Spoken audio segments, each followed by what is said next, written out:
Quickly expanding its territory.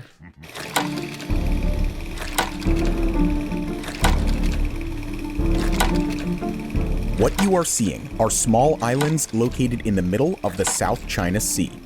But the strange thing is that just a few years ago, none of these islands existed. So the question arises, who built these islands? And most importantly, why? This video is sponsored by Skillshare. The first 1,000 of our subscribers to click the link in the description will get a 1-month free trial of Skillshare, so you can start exploring your creativity today. If you want to learn more about Skillshare and how we created the animations in this video, keep watching till the end.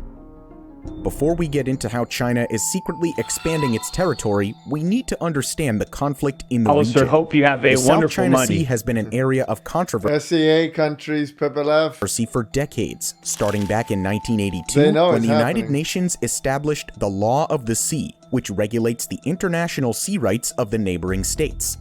The sea is surrounded by the Gulf of Thailand to the west, Borneo to the south, and the Philippines to the west. Since various nations border the sea, over 6 different governments have claimed part of the Paracel and Spratlys Islands. The treaty allowed multiple nations to use the area, since all ships were granted the right to pass through the South China Sea, no matter where they originally came from. However, the treaty did give certain privileges by creating exclusive economic zones for each nation involved, also known as an EEZ. These zones determine the area where a nation has sovereign rights over the natural resources below the sea's surface. The zone extends for 200 miles off a nation's coast, but anything beyond that point is considered international waters. Many countries have their own EEZ in the sea, including Indonesia and Vietnam. China has repeatedly broken these rules by encroaching on other nations' zones. It even got to the point of serious violation by encroaching on other Why is Taiwan not red? nations' zones. It even got to the point of serious violation after China created the Haiyanxiyo oil rig in Vietnam's EEZ in 2014. The Chinese government believes that the ownership of the South China Sea is crucial to protect the nation from foreign invaders, such as the United States. The military troops stationed on the islands would allow the nation to keep watch for nuclear missile submarines.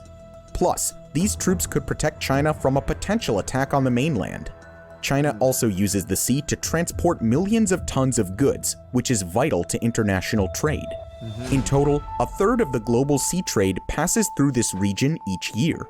The sea also holds a significant population of fish, with over 3.7 million people employed as fishermen on the waters. Compared to other fishing areas in Asia, significantly more fish is caught in the South China Sea. But the biggest point of controversy is the distribution of natural resources and marine minerals. For example, there's still an estimated amount of 190 trillion cubic feet of natural gas in the region, which compared to other areas in the world definitely isn't the largest in absolute number. However, when we look at the amount per square kilometer, it quickly becomes clear that there is still significant potential here. The Chinese government believes that they have history on their side, since China has been using the South China Sea ever since the Western Han Dynasty back in 206 BC. The United Nations does not believe that the law of the sea should take history into account when it comes to this dispute, especially since the accuracy of China's historical claims is questionable. However, the country continues to rely on history to back up their ownership, including with the unofficial demarcation of the 9-dash line. The line was originally an 11-dash line formed in 1947 by Yang Huairen, a Chinese geographer.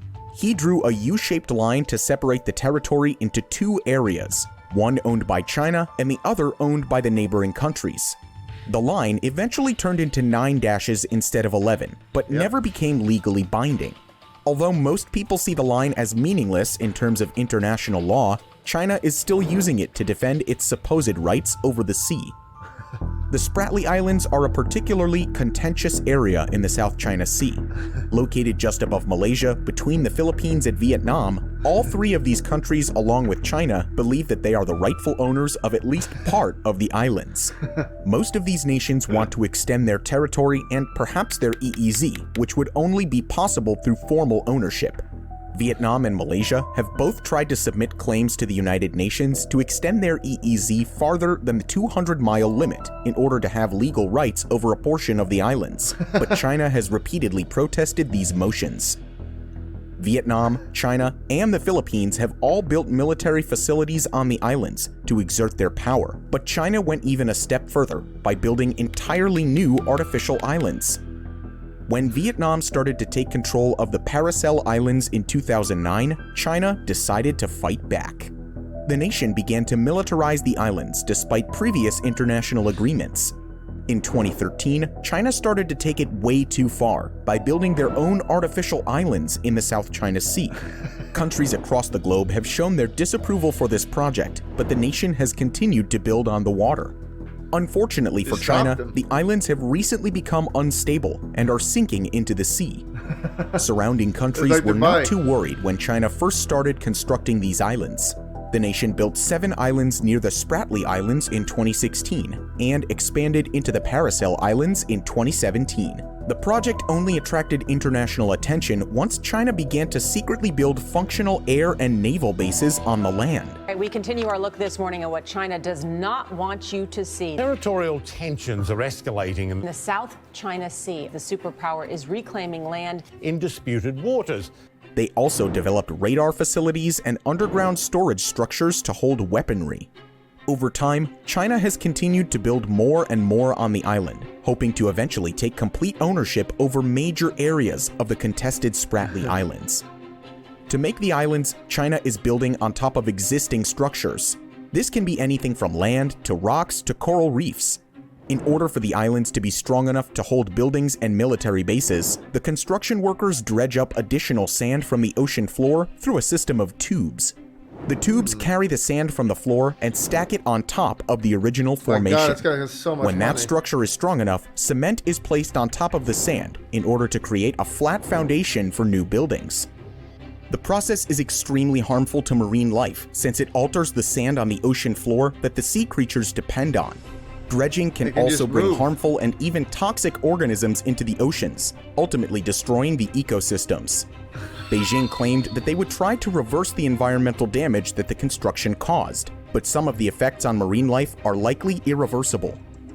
Despite all the insane work that China has put into building these islands, they are not turning out to be as successful as they had hoped.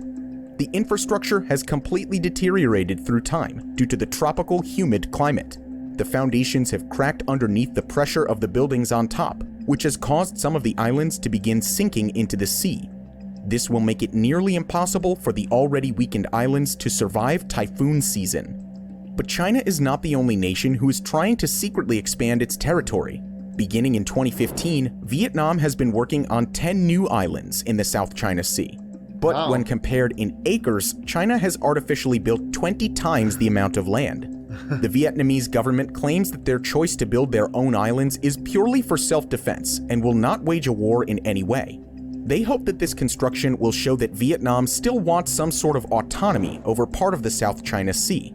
This could potentially encourage the Chinese government to stop expanding into other nations' exclusive economic zones. Plus, by having people eventually live on these artificial islands, Vietnam wants to make it harder for China to capture them. Have you ever wondered how to edit a video like this one? Well, Actually, I haven't.